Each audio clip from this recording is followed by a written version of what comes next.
Voilà, bonjour à tous. Il est 10 heures, donc c'est l'heure de ce webinaire consacré au décisionnel open source. Donc c'est un webinaire qui va durer une quarantaine de minutes. Ça nous permettra ensuite de vous laisser poser quelques questions. Donc on a voulu faire un webinaire un petit peu générique autour du décisionnel open source, notamment pour vous aider à y voir plus clair dans ces solutions d'informatique décisionnelle. Donc de voir un petit peu tout ce qui existait et comment on pouvait le mettre en œuvre. Donc il se peut que vous soyez, comme l'indique cette petite photo, à la croisée des chemins, que vous ayez une solution propriétaire et que vous êtes peut-être en train de vous dire comment comment basculer vers, pour tout ou partie, vers une solution destinée à open source. Donc ce qu'on a prévu dans ce webinaire, c'est déjà de faire quelques rappels sur l'OSBI, de vous présenter les ETL open source que nous, on est amené à mettre en œuvre chez nos clients, de vous présenter également les plateformes open source décisionnelles qu'on met en œuvre chez nos clients, et pour ces deux catégories d'outils, des retours d'expérience de ces clients et aussi des nôtres, pour que vous ayez un petit peu une vision globale de tout ce qu'on peut faire, ce qu'on ne peut pas faire, des contraintes qu'il peut y avoir à utiliser ces solutions. On verra aussi, et du coup, par conséquent, jusqu'où peut aller l'open source. Donc, on verra aussi les limites. Mais pour terminer, on verra quelques petits trucs qui sont dans le vent, dont on parlera à la fin. Alors, l'OSBI, l'Open Source Business Intelligence, qu'est-ce que c'est? Donc, l'Open Source Business Intelligence, c'est ni plus ni moins que des solutions d'informatique décisionnelle qui vont regrouper des solutions, des techniques pour mettre en place des projets décisionnels ou d'informatique décisionnelle ou de business intelligence en anglais. Donc, l'open source business intelligence, c'est comme les solutions propriétaires, mais ça va couvrir la partie décisionnelle avec des briques open source. Alors, une grande partie à ce jour des domaines de l'informatique décisionnelle que vous trouvez dans le monde propriétaire sont couverts par l'open source décisionnel, mais pas tous. Donc c'est ce qu'on verra plutôt à la fin de ce webinaire. Alors, avant de démarrer, un truc qui est essentiel pour nous, c'est voilà, quels sont, alors pour nous, Atoll, les bons critères de choix d'une solution de BI open source. Il y en a plusieurs, j'en ai listé 5. Tout d'abord, c'est que le code source, il doit être accessible. Qui dit open source dit ouvert, donc vous devez avoir la capacité de récupérer le code source. Alors peut-être que vous n'aurez pas le besoin de le modifier, mais au moins, il faut que vous puissiez le trouver quelque part, soit sous forme de dépôt Git, par exemple, ou sur SourceForge, voilà. Si le code source n'est pas accessible, par définition, c'est pas d'open source. Le deuxième point, c'est que vous devez avoir une documentation suffisamment détaillée pour que vous puissiez vous-même mettre la solution en place. Alors, vous pouvez être accompagné par des intégrateurs comme nous ou des gens qui ont de l'expérience sur ces solutions, mais voilà, vous devriez être à même de pouvoir mettre par vos propres soins la solution, au travers de wiki ou de blog. Vous devez aussi vous assurer qu'il existe une communauté vivante et organisée autour de la solution open source que vous allez mettre en place. Sinon, vous ne pourrez pas garantir sa pérennité et vous allez vous enfermer dans une solution qui ne sera pas pérenne. Donc ça veut dire que pour que vous ayez une vision d'une communauté vivante, organisée, il faut qu'il y ait un éditeur qui porte la solution en général. Il faut que vous ayez des intégrateurs qui puissent la mettre en œuvre, et puis des utilisateurs qui font vivre la solution de tout un tas de manières. Des forums, donc en posant des questions, j'arrive pas à faire ci, comment je peux le faire, de soumettre des tickets de bugs quand la solution, vous rencontrez des difficultés ou vous constatez des bugs, pour les remonter à l'éditeur qui développe la solution, et puis aussi une communauté qui va enrichir la solution avec des plugins.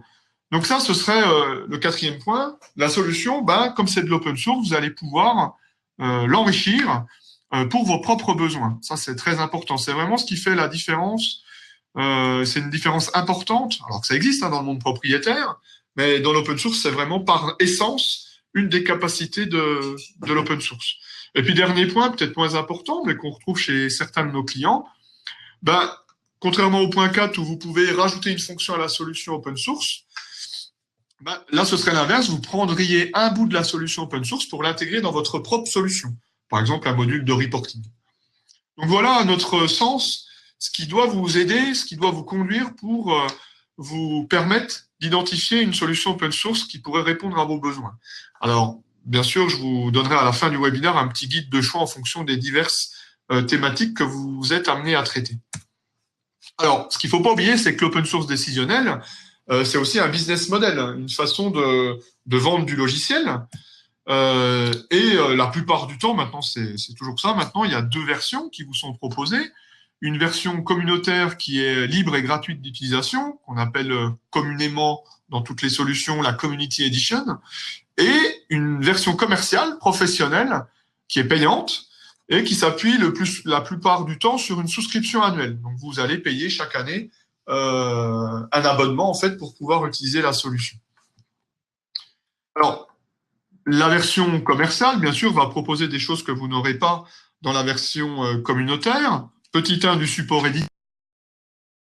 Si vous détectez un bug dans la solution, l'éditeur l'intègre dans ses processus de correction et, en théorie, vous avez un patch qui vous est livré dès que le correctif est en place. Un autre point, c'est que la version commerciale vous propose des fonctionnalités complémentaires que vous n'avez pas toujours dans la version communautaire. Donc ça va dépendre des éditeurs et des catégories d'outils. On en reparlera tout à l'heure. C'est à vous aussi de bien voir ce que vous allez pouvoir faire dans la version libre et les fonctionnalités que vous aurez en plus dans la version payante. En ce qui concerne les modèles de tarification, c'est plutôt basé sur des licences serveurs, mais pas toujours. Mais bon, c'est quand même, voilà, ça fait assez rapidement abstraction du nombre d'utilisateurs, puisqu'on va plutôt avoir des licences serveurs pour ces versions commerciales. Alors, un truc qu'il faut arriver à cerner, ce qui n'est pas toujours simple, puisque bien sûr les éditeurs en jouent, c'est de voir quelles sont les différences entre la version communautaire et la version enterprise. Et en fonction des solutions, les différences sont plus ou moins importantes. Alors, quelle est la couverture de ces solutions open source décisionnelles ? On va pouvoir couvrir une chaîne de business intelligence complète, à savoir l'intégration des données depuis vos sources opérationnelles, vos données métiers, avec ce qu'on appelle un ETL, un outil d'extraction, de transformation et de chargement, la possibilité d'aller entreposer ces données dans un entrepôt de données, un data warehouse, puis ensuite exposer ce data warehouse au travers d'un portail web qui va permettre de présenter plusieurs modules utilisateurs, du reporting, du tableau de bord, de l'OLAP. On le verra un petit peu plus loin. Alors, voilà, les solutions open source qu'on va présenter aujourd'hui vont permettre de gérer tout ou partie de cette chaîne décisionnelle. Alors, petit panel des solutions open source BI qui sont connues et qui sont recensées sur le marché. Pour la partie ETL, on a Talend et Pentao Data Intégration. Pour la partie stockage, alors là, c'est très vaste. Là, c'est absolument pas exhaustif, ce que j'indique sur ce slide. On peut avoir de la base relationnelle avec PostgreSQL, de la base open source analytique avec MonetDB. Après, on va arriver sur des technologies big data avec Cassandra, HDFS, Hadoop, avec MongoDB, aussi Neo4j qui peut répondre à des problématiques pointues. Voilà, en termes de stockage, ça couvre, il y a beaucoup de solutions. Et en termes de restitution, donc des portails web qu'on va pouvoir exposer, les solutions dont on va parler aujourd'hui et qui répondent pour nous, Atoll, aux critères que j'ai indiqués précédemment, aux 5 critères, ce sont les suivantes: Eclipse Burst, Jasper Report, Jasper Server, Spagobi et Pentao. Donc, sachant qu'on a un temps limité, je ne vais pas pouvoir vous présenter toutes les 3 couches. Je vais vraiment me focaliser sur la partie intégration de données avec les ETL, open source, et la partie restitution, donc ce que vous allez fournir à vos utilisateurs métiers avec les solutions que je viens d'indiquer. Alors, on va commencer par la partie intégration de données, donc plutôt des outils techniques qui vont vous permettre, vous, côté informatique, de vous faciliter la tâche d'intégration de données pour charger vos entrepôts de données décisionnels. Donc, on va regarder un petit peu ce que proposent Talend et Pentao Data Intégration. Donc, je vais commencer par le plus ancien, c'est Pentao Data Intégration. Son nom d'origine, pardon, c'était Kettle. C'est un outil qui a été créé il y a plus de 15 ans par Matt Caster. Et cet outil a été intégré par Pentao, qui a été fondé en 2007 et a été renommé de suite PDI, donc Pentao Data Integration. Alors, PDI, c'est un ETL, pour ceux qui connaissent, qui est assez simple d'accès, plutôt intuitif. Et c'est un ETL de type métamoteur Java. C'est-à-dire que c'est pas du générateur de code. Tout le code existe. Et ce que vous allez faire quand vous allez faire du PDI, vous allez configurer des étapes de traitement.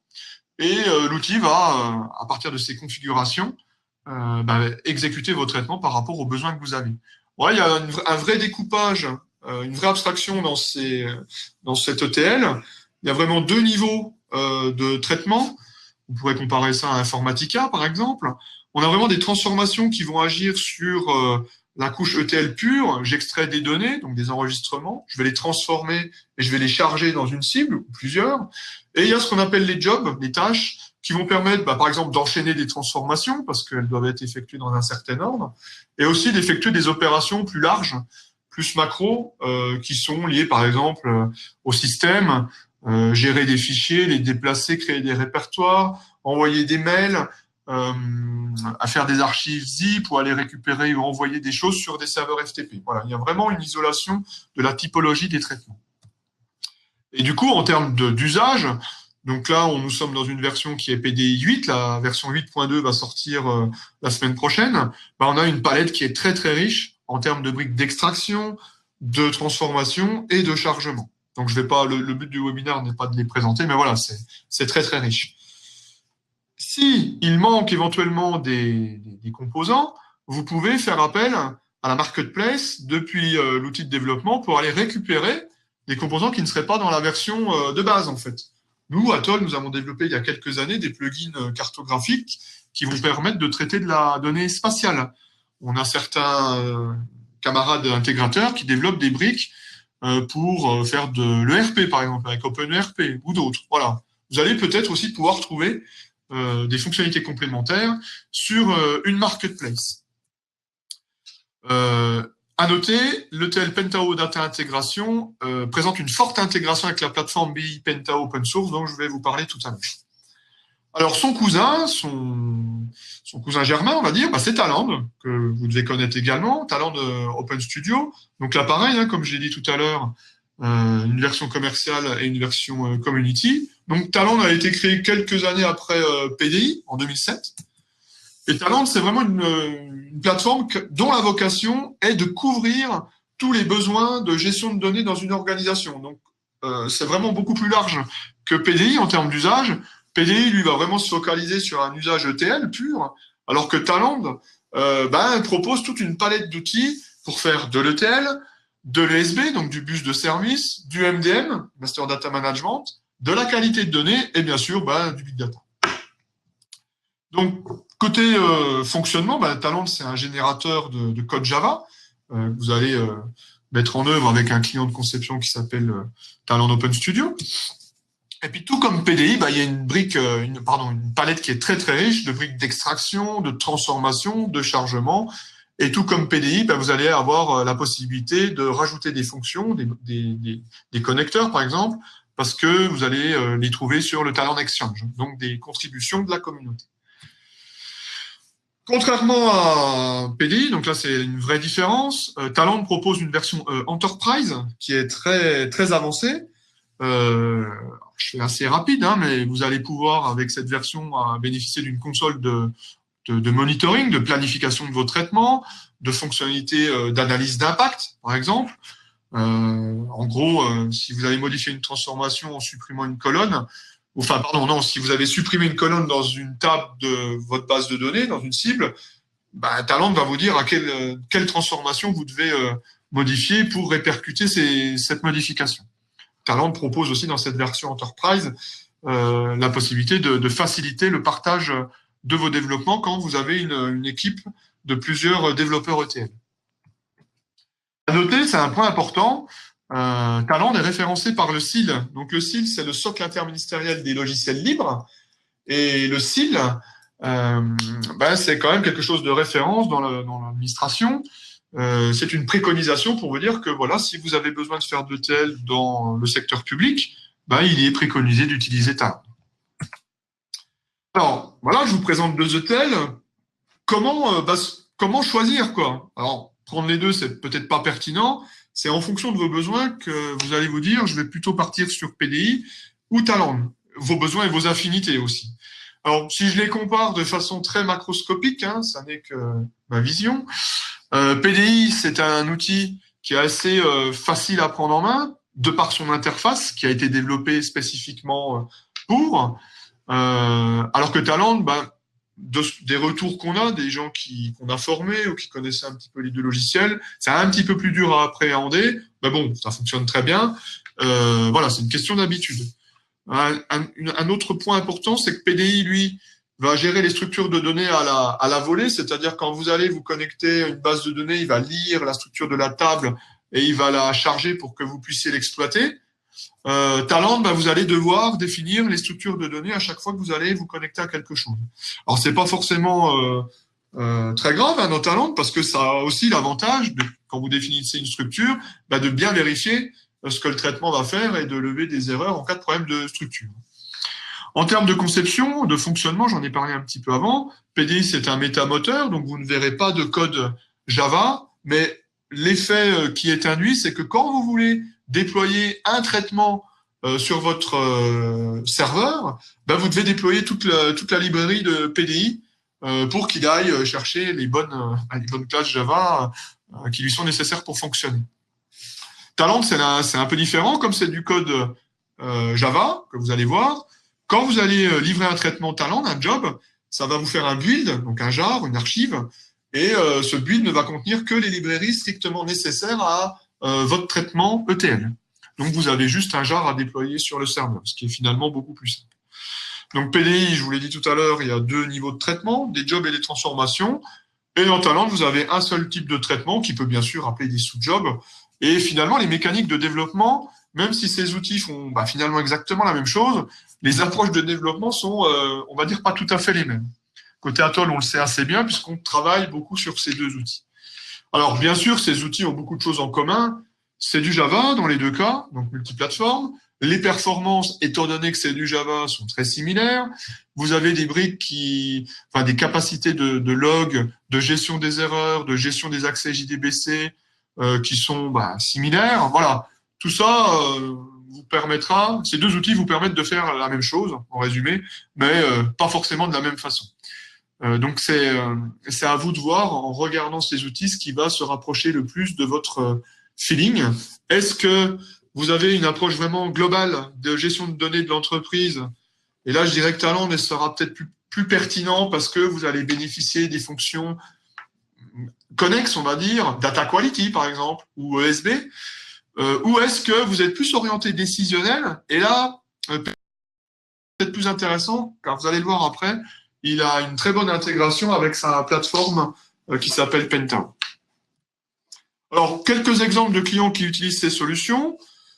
Étant donné que Talend est référencé par le site, il y a beaucoup de ministères avec qui on travaille. Il y en a probablement d'autres qui l'utilisent, les finances, l'intérieur, la transition écologique. On a beaucoup d'agences aussi.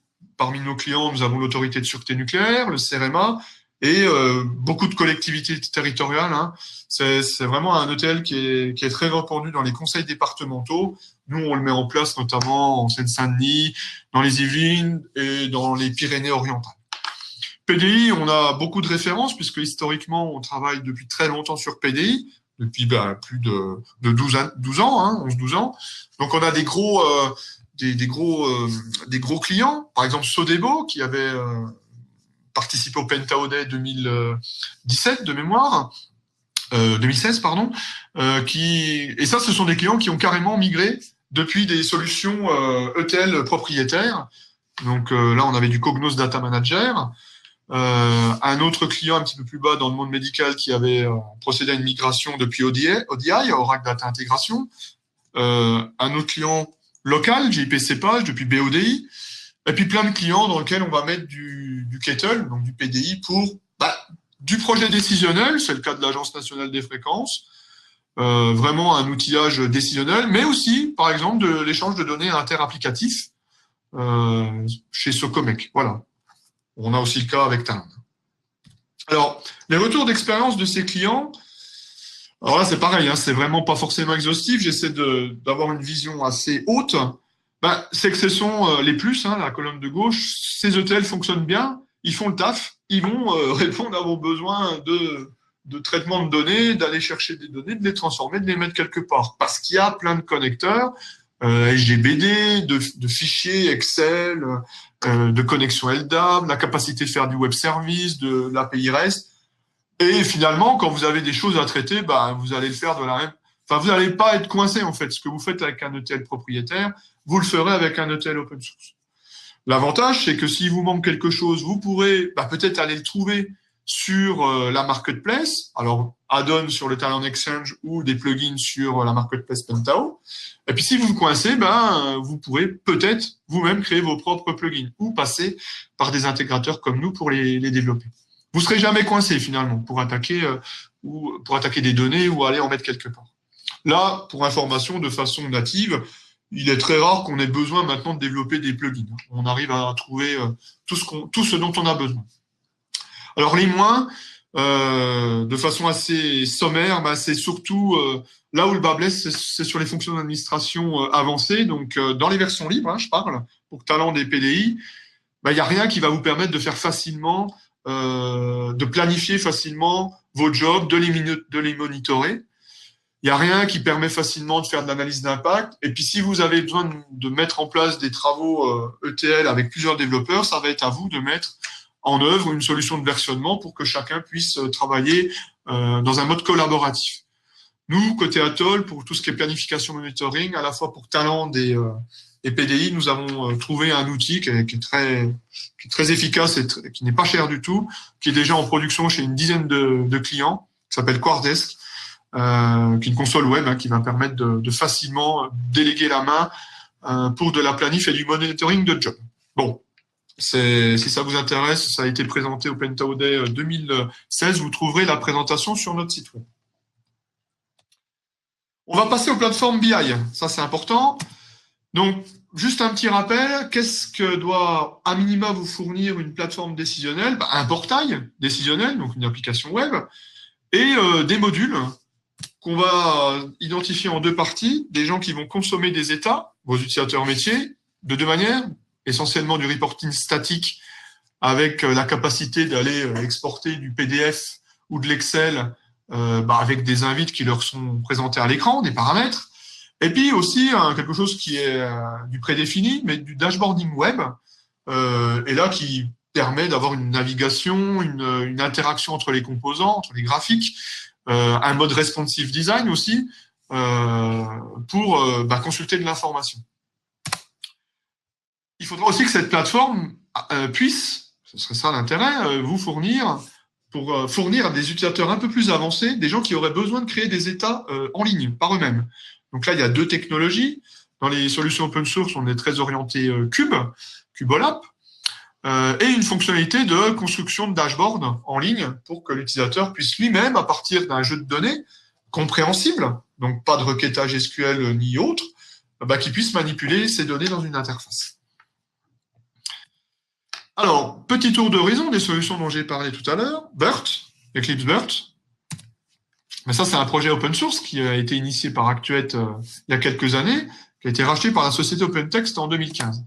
Donc ça, ce projet open source, c'était essentiellement du reporting avec un outil qui repose sur Eclipse, qui s'appelle BERT Designer, un moteur d'exécution Java qui vous permettait plutôt de déployer des rapports dans une application web au travers d'une web app qui s'appelle le BERT Viewer. Alors ça, c'est toute une palette d'outils qui vous permet de faire ceci. Alors, BERT, c'est un logiciel qui était assez intéressant parce que, honnêtement, il était assez simple il est une prise en main très facile pour que vous puissiez mettre vos rapports en place. Et le moteur de graphique était plutôt sympa. Alors, le problème, c'est que BERT, c'est que du reporting uniquement. Donc, ça ne couvre qu'une partie du décisionnel.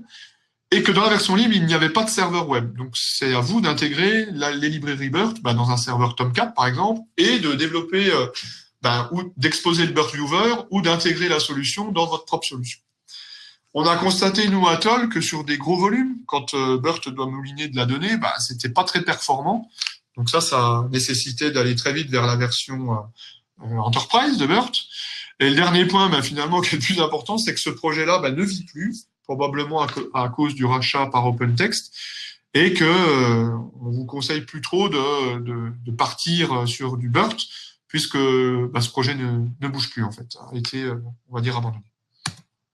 Jasper Report. Donc ça, c'est une solution de reporting qui est très connue depuis un grand nombre d'années. Donc ça existe depuis 2003, donc c'est très ancien. C'est une librairie Java derrière, qui s'appelle Jasper Reports. À l'époque, il y avait un client de conception eReport qui a été migré en Jaspersoft Studio, donc avec une interface Eclipse. Alors, Jasper Report, c'est vraiment la référence pour faire du reporting. Donc, reporting, on est vraiment dans de l'édition PDF ou Excel. Que le reporting soit opérationnel ou analytique, c'est vraiment la référence. En 2009 est arrivé un serveur pour permettre d'exposer vos rapports dans une interface web. Donc 2 versions, communautaire et enterprise, avec la possibilité d'avoir des fonctionnalités avancées, de publication de rapports, de gérer les droits sur les rapports, d'envoyer des rapports automatiquement par bursting en fait. Il y avait aussi dans cet outil des cubes Mondrian et la possibilité de mettre des dashboards web avec une façon un petit peu complexe au travers d'iframe, ce qu'on avait testé nous chez un client, c'est assez compliqué.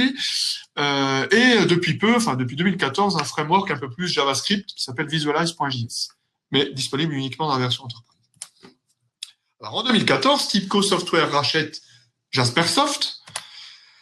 Et en 2015, voilà, j'en ai parlé juste avant, eReport est remplacé par Jaspersoft Studio, donc un outil un petit peu plus dans l'air du temps pour développer vos rapports.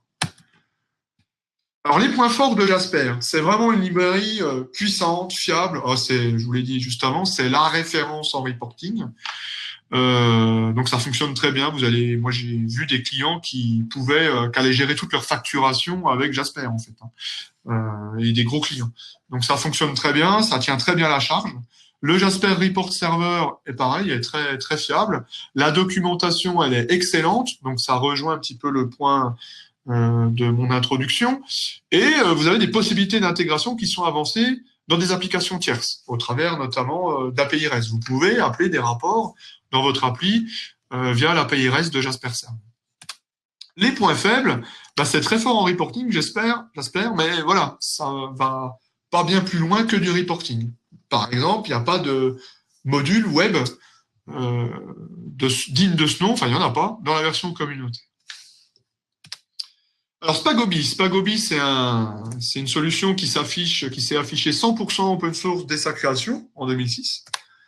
Et le but de Spagobi, c'était de proposer tous les types d'usages décisionnels, donc reporting, tableau de bord web, des couches de requêtage avec plusieurs, on va dire, technologies, soit OLAP, soit de type ad hoc. Et Spagobi a beaucoup intégré des projets existants, donc on trouvait dans du Spagobi du BERT, du Jasper, du Mondrian. Alors, en 2017, l'année dernière, il y a eu un véritable changement de modèle économique, donc un shift sur le truc initial, avec l'arrivée d'une version Enterprise avec de la souscription. Et un nouveau nom, donc vous trouverez Spagobi sous le nom Knowledge. Donc les points forts, Spagobi, il y a un nombre très important de modules BI, et c'était 100% open source, donc avant Knowledge. Les points faibles pour nous à Toll, c'est que il y a un nombre important de modules BI et du coup c'était un petit peu compliqué de s'y retrouver. Ce qu'on a constaté aussi, c'était que les forums étaient de moins en moins actifs.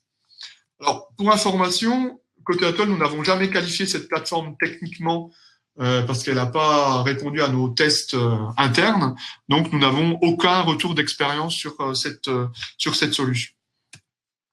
Je vais terminer par Pentao. Donc Pentao, c'est une plateforme qui est née en 2007-2008, je l'ai dit tout à l'heure, alliant un ETL, donc Pentao Data Integration, et un serveur décisionnel. Donc l'avantage de Pentao, c'est qu'il y a une vraie intégration optimale des outils de ces deux technologies entre elles, à savoir l'intégration de données et le business analytics. Alors, un exemple simple, vous pouvez, depuis l'application Business Analytics, vous servir d'un flux ETL pour, par exemple, construire un tableau de bord en temps réel qui serait issu d'un mix de données de deux sources différentes. Voilà, ça n'est qu'un exemple. Donc, c'est une force de cette plateforme, c'est son mix entre, sa capacité de lier les deux. Mais bien sûr, vous pouvez utiliser l'ETL de façon complètement séparée et la plateforme Business Analytics de façon standalone. Pentao a été racheté en 2015 par Hitachi Data System, une société japonaise. Et du coup, pour avoir une vision cohérente, cette société a été renommée Hitachi Vantara l'année dernière, avec un ciblage assez fort sur des projets IoT et Big Data. Donc les points forts de Pentao, c'est vraiment ce que je viens de dire, une intégration forte entre son ETL et sa plateforme analytique. Pentao a une documentation très riche, mais pour être franc, c'est un peu le fouillis en fait. Il y en a un peu partout parce que c'est historique. Il y a eu un wiki, il y a eu un site dédié. Depuis qu'Hitachi a racheté la plateforme, il y a encore un autre site, donc c'est un peu difficile de s'y retrouver. Mais en cherchant bien, on y arrive. Il y a une vraie communauté, une vraie forte communauté qui s'est d'ailleurs réunie à Bologne ce week-end. Il y avait pas loin de 250 personnes. Donc des gens d'un petit peu partout en Europe, même aux États-Unis, pour parler d'évolution de cette plateforme, des nouveaux outils qu'on va pouvoir y intégrer. Parce que Pentao, ça a été vraiment conçu et pensé pour être enrichi au travers d'une mécanique de plugin. Là, c'est vraiment quelque chose qui est assez fort sur cette plateforme comparée aux autres. Elle a été également référencée par le CIL, cette plateforme, les 3 années dernières. Et il y a un outil OLAP qui est d'ailleurs disponible sous forme de plugin, qui est plutôt performant et qui s'appelle Saiku. Les points faibles, alors le gros point faible que nous on identifie dans nos projets, c'est que c'est la librairie de reporting, donc Pentao Report Designer, est moins conviviale et puis moins puissant que Jasper Report. Voilà, par exemple, pour faire des tableaux croisés dynamiques, c'est toujours un petit peu compliqué. Mais voilà, au sens large, c'est une plateforme qui répond à beaucoup de besoins et qui répond de façon globale plutôt bien à l'ensemble des besoins que vous pouvez rencontrer quand vous faites un projet décisionnel. Alors, quelques clients qui utilisent ces solutions, BERT, on en avait quelques-uns, mais assez anciens. Donc nous, on ne déploie plus cette technologie, donc on la migre depuis vers d'autres solutions, donc essentiellement Pentao, ça pourrait être Jasper.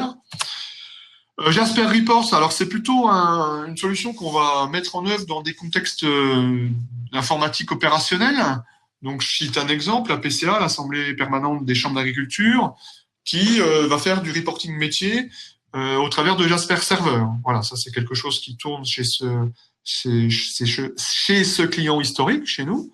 Et nous, essentiellement, on va mettre, vous nous connaissez, je pense, on va mettre essentiellement du Pentao en place chez beaucoup de comptes, donc plusieurs ministères, beaucoup d'agences, de collectivités territoriales, d'organismes publics, et puis aussi du privé. Hein. On a pas mal de clients privés, des entreprises ou même des éditeurs de logiciels qui vont avoir besoin de ne pas tout redévelopper de zéro pour fournir un module décisionnel dans leur appli éditeur, ce qui est tout à fait possible au regard de la licence Apache de Pentao. Alors, quelques retours d'expérience, pareil, de façon macroscopique. Je n'aurai pas le temps d'entrer dans le détail. Les plus de ces solutions open source, voilà, on entend open source, il y a vraiment des facilités d'intégration dans le système d'information du client. Bon, je pense notamment à la gestion des habilitations.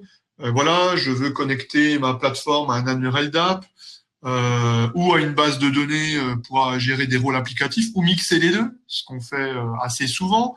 Comment je vais pouvoir brancher ma solution à un SSO, un CAS par exemple, un Central Authentication Services ou un Lemon LDAP, et surtout comment je vais pouvoir personnaliser ma solution. Alors ça, c'est vraiment un des points forts, c'est qu'en termes de présentation graphique, vous allez faire vraiment ce que vous voulez.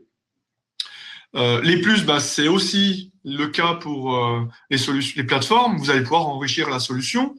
Donc peut-être chez Pentao, je parle de Pentao parce qu'on les connaît bien, aller récupérer des plugins pour enrichir des fonctionnalités. Et puis aussi, le truc important, et c'est ça qui fait que ces solutions marchent très fort, c'est que ces solutions, quand vous allez les utiliser dans la version libre, vous allez pouvoir déployer des ressources prédéfinis, donc je parle vraiment de rapports, de tableaux de bord web, à des centaines d'utilisateurs. Pourquoi? Parce que vous n'avez aucun coût de licence à l'utilisateur. Donc là, c'est des cas qu'on a dans des ministères. On a plusieurs centaines de personnes qui vont être servies par Pentao. Vous pouvez même monter des observatoires grand public avec Pentao, puisque vous n'avez pas de coût à l'utilisateur. Donc, il n'y a aucun problème pour faire un observatoire de données ou un site open data avec Pentao. Alors, les moins, parce qu'il y en a, bien sûr, déjà, c'est rentrer dans ces solutions. Voilà, on est dans le monde open source, donc il faut trouver la documentation. Donc, soit vous avez des compétences, vous avez déjà regardé ces outils.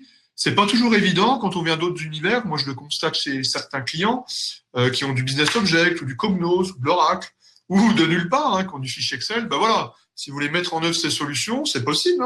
Mais voilà, ça peut vous prendre du temps. Donc, vous pouvez être accompagné par des sociétés comme nous ou d'autres pour vous mettre le pied à l'étrier.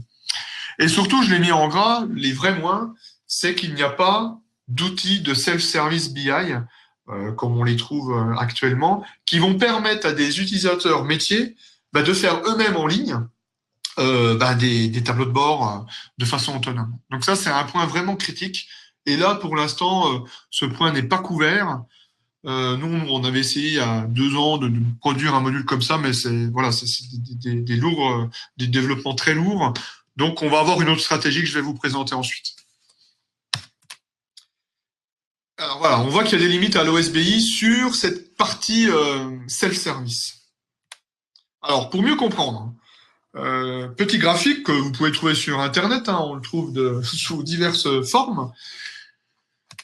L'ABI traditionnelle, c'était être capable d'exploiter les données brutes. Après sont arrivés les ETL et des données un peu plus préparées dans des entrepôts de données sur lesquels on allait pouvoir construire des rapports standards et peut-être même brancher des cubes qui allaient interroger, on va dire, de façon automatique l'entrepôt de données. Donc ça, c'est la BI que sait très bien couvrir les solutions que je viens de vous présenter. Notamment Pentao. Pentao, on arrive sans problème à couvrir cette partie-là. Est arrivé il y a quelques années la BI agile, qui va permettre à vos utilisateurs fonctionnels, donc des gens qui ne sont pas du tout des informaticiens, de requêter les données parce qu'ils les connaissent de façon complètement autonome. Donc là, on parle d'outils de self-service BI. Je fais moi-même ma BI. Je découvre de la donnée au travers des manipulations que je vais faire dans l'outil et des fonctions que propose l'outil, notamment de la data visualisation. Et puis, ce qui est déjà là, mais la BI prédictive, c'est surtout de ne pas voir ce qui s'est passé et pourquoi que s'est-il passé et pourquoi c'est arrivé, mais qu'est-ce qui va se produire en fait. Donc là, on va être sur des outils un petit peu plus de nouvelle génération, d'analyse prédictive, de machine learning, qui vont aussi peut-être s'appuyer sur des technologies big data parce que vous avez, pour faire tout ça, besoin d'un grand nombre de données. Alors, pour faire simple, en open source, vous savez très bien faire de la BI traditionnelle. C'est loin d'être le top pour faire de la BI agile. Et puis de la BI prédictive, on y revient parce que les technologies prédictives ou de machine learning, il y a beaucoup, beaucoup de choses en open source qui vont nous aider à faire ça. Alors, les limitations de l'OSBI, je viens de le dire, c'est la BI agile. Parce que les solutions de business open source intelligence sont peu ou pas adaptées. Alors là, je suis gentil, je dirais pas du tout adaptées à des besoins de self-service dashboard et d'analyse exploratoire. Là, je vous ai mis à droite le carré magique, le Magic Quadrant du Gartner de février 2018.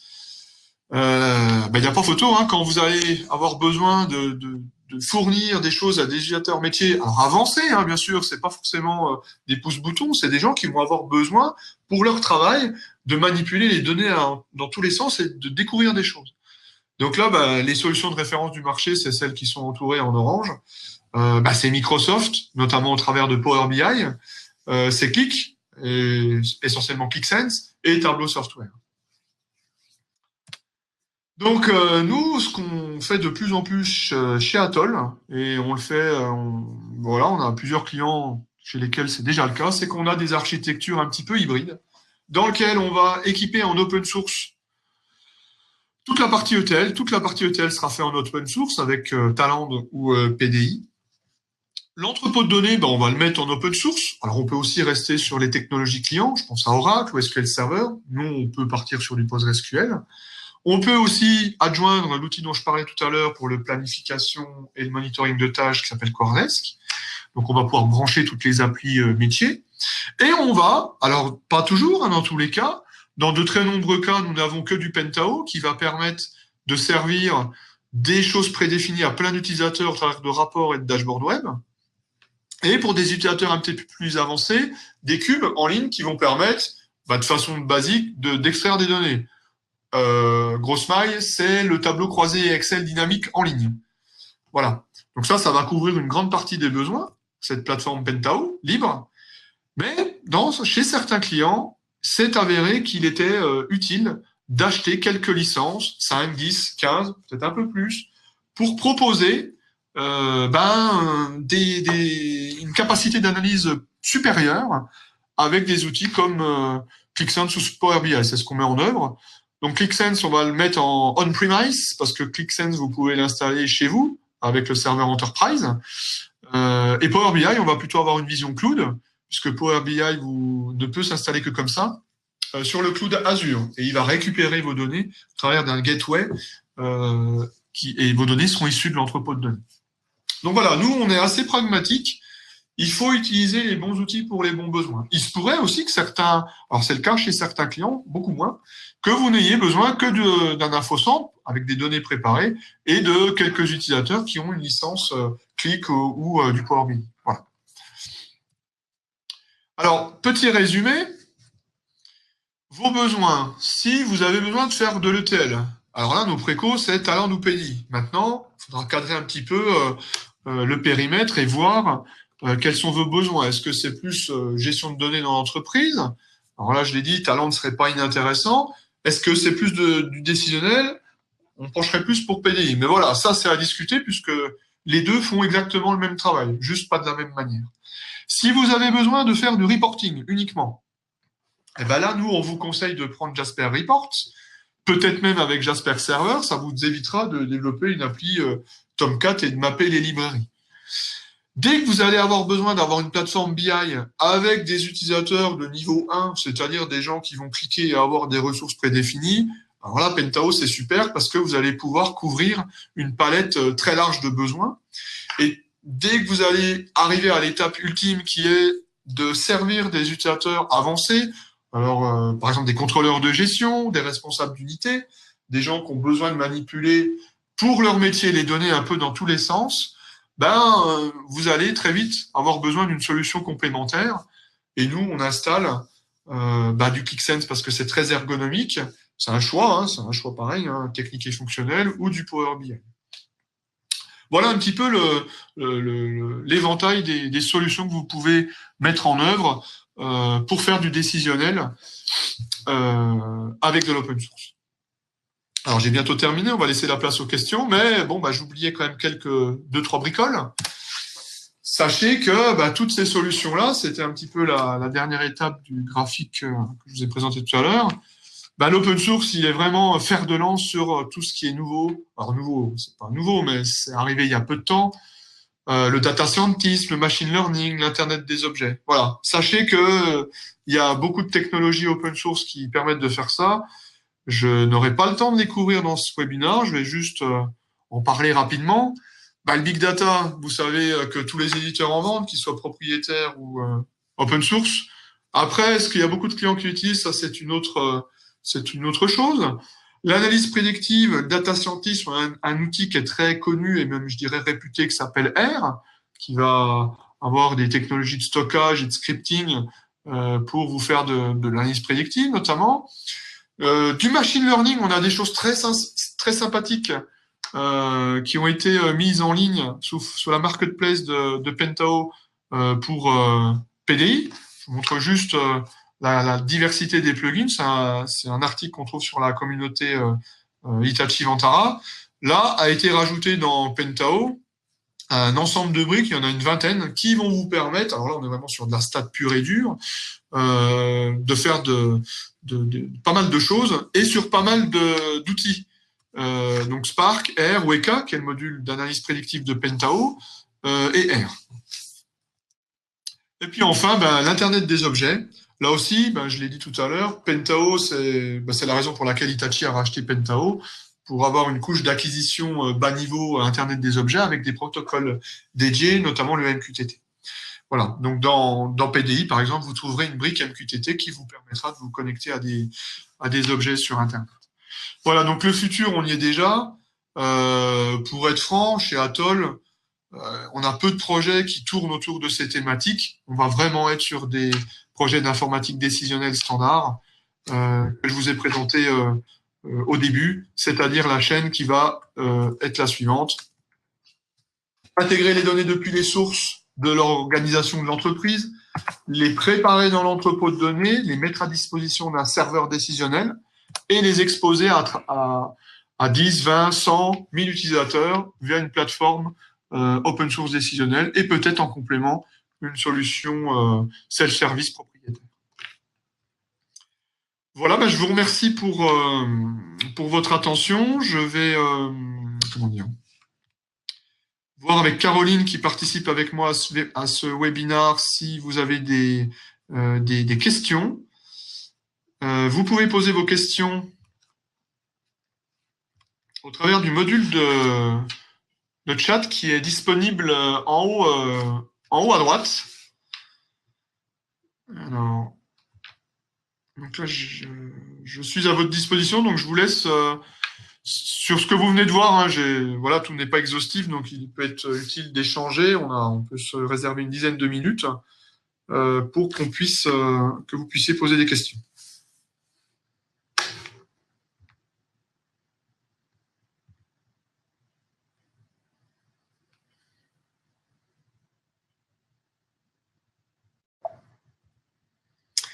Alors, j'ai une première question qui arrive.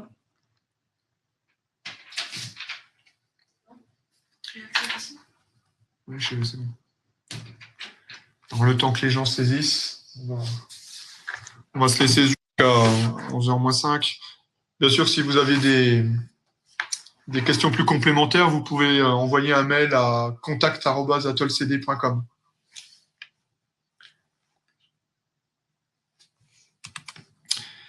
Alors, j'ai une première question. Y a-t-il une différence de coût entre PDI, EE et talent d'entreprise? Alors oui, ça, il y a une sacrée différence. Talent d'entreprise, c'est vraiment une solution qu'on va déployer chez des clients. Je l'ai dit tout à l'heure, avec une console de monitoring, avec tout un tas de choses. Je vais être franc, hein, dans Pentao Data Integration Enterprise, il y a rien en fait. Hein, c'est pas du tout au niveau que ce que propose Talent dans la version entreprise. Autre question. Saiku ne semble plus beaucoup évoluer. Est-ce que c'est pérenne? Alors ça, c'est une très bonne question. Je suis assez d'accord. Je pense que les personnes, notamment Tom Barber et Meteoric BI qui développent Saiku, ils ont un petit peu lâché le bébé.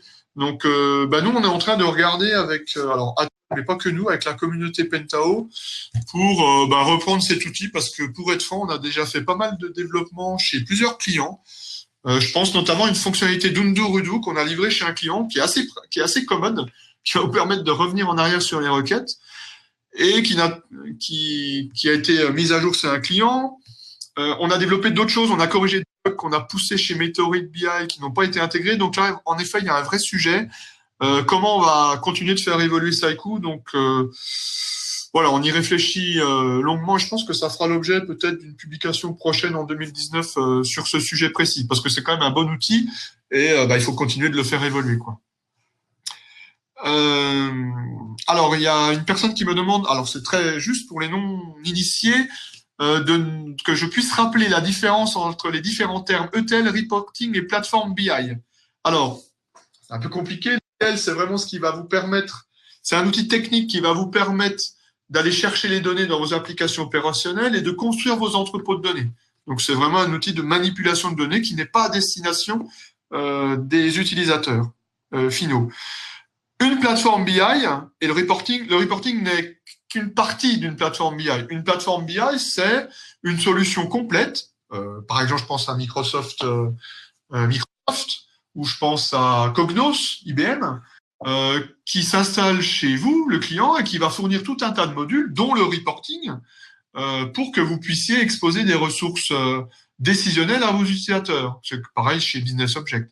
Voilà ce que c'est qu'une plateforme décisionnelle. Une plateforme décisionnelle, c'est une solution qu'on va installer et qui va permettre aux utilisateurs d'accéder à des ressources analytiques.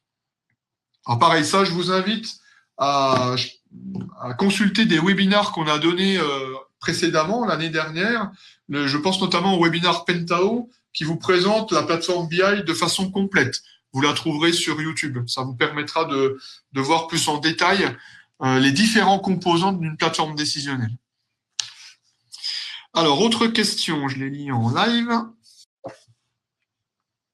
C'est bizarre parce que je n'arrive pas à voir tout. Pourquoi il me coupe les questions?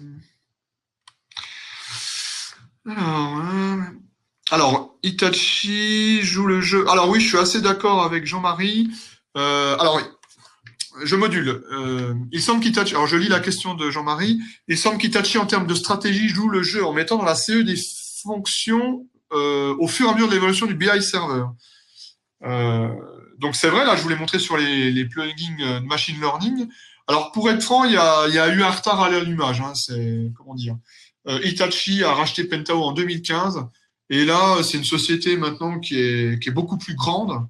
Donc là on a eu 2 ans un peu de. Le produit a évolué, mais voilà il y a eu des bugs, notamment je pense à la 8.1. Voilà, des bugs qui sont pas toujours c'est des choses qui auraient pu être évitées.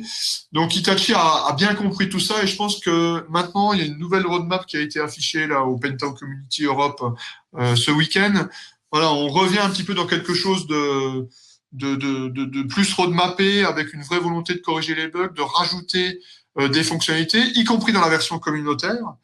Donc voilà, moi, je suis comme vous, hein, Jean-Marie, j'ai pas de boule de cristal, mais ça revient vraiment dans l'endroit où Pentao avait lancé les choses à son lancement. À suivre. Nous, on suit ça de très près. Alors beaucoup de nouveaux d'outils de reporting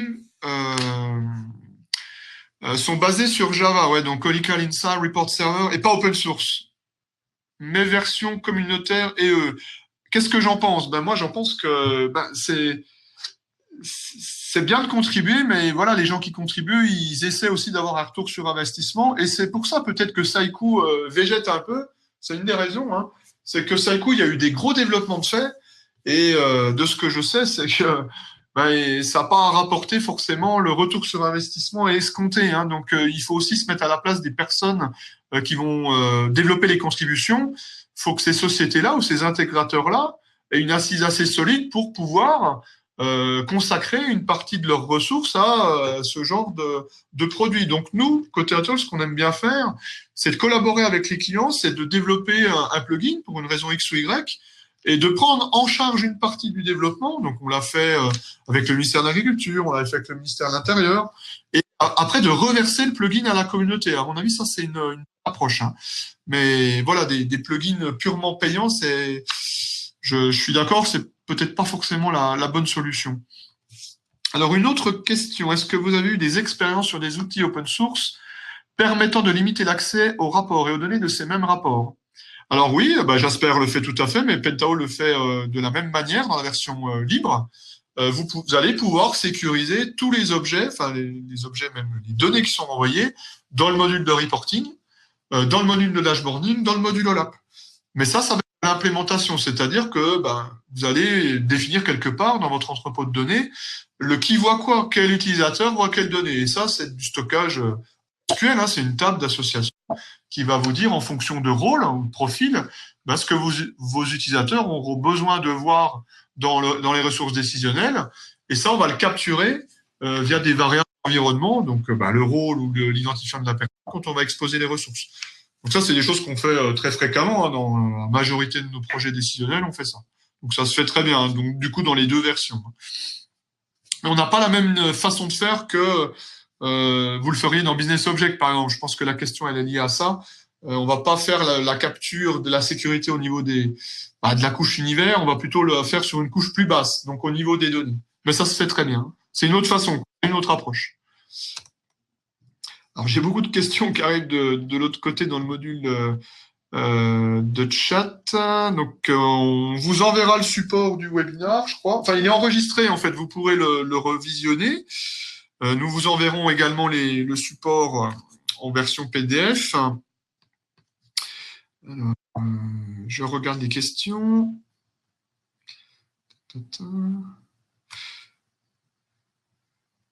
Alors, j'ai une question de Joseph. Existe-t-il des conditions pour l'utilisation de ces outils open source en entreprise sur les données de prod? Alors, j'aurais bien aimé une petite... Je ne suis pas sûr de percevoir le sens de la question. Je veux bien avoir juste une petite précision là pour... voilà, je vois que Joseph est en train de saisir. Solution de l'éditeur BPM Conseil. Donc, qu'en pensez-vous? Je ne l'ai pas listée dans les solutions que je vous ai présentées. Ça veut dire qu'elle ne répondait pas aux 5 exigences que nous nous sommes fixées au début, nous, Atoll. Voilà ce que je peux vous dire. Alors, je crois que Joseph est en train de me préciser sa question qui concerne les outils, l'outillage open source en enterprise sur les données de production. Bah, je vois pas pourquoi on n'aurait pas le droit d'utiliser une solution sur des données de production, hein. Mais j'imagine que c'est lié à utiliser ces outils sur des données d'activité de mon entreprise. Bah oui, vous pouvez oui, c'est tout à fait le but, hein. Il y a rien qui, enfin, c'est tout à fait possible, hein, ça, hein, il n'y a pas de, comment dire. Alors peut-être que la question est liée à ce que je vais vous dire. Je pense à des éditeurs qui fournissent des solutions logicielles, par exemple Gephi ou d'autres, et ils fournissent des univers business objects avec. Et là, par contre, vous avez comment dire, contractuellement, vous ne pouvez pas utiliser la solution BO pour autre chose que attaquer la solution de l'éditeur, en fait. Je le vois chez d'autres aussi. Mais ça dépend, ça va dépendre après du contrat que vous avez avec l'éditeur qui vous fournit la solution. Je pense que ça devait être ça la question. Bien sûr, si vous avez des questions complémentaires, hein, vous pouvez nous les soumettre sur l'adresse mail générique contact@atollcd.com. Voilà, il nous reste quelques minutes. A priori, il n'y a plus trop de questions. Je ne pense pas en avoir oublié.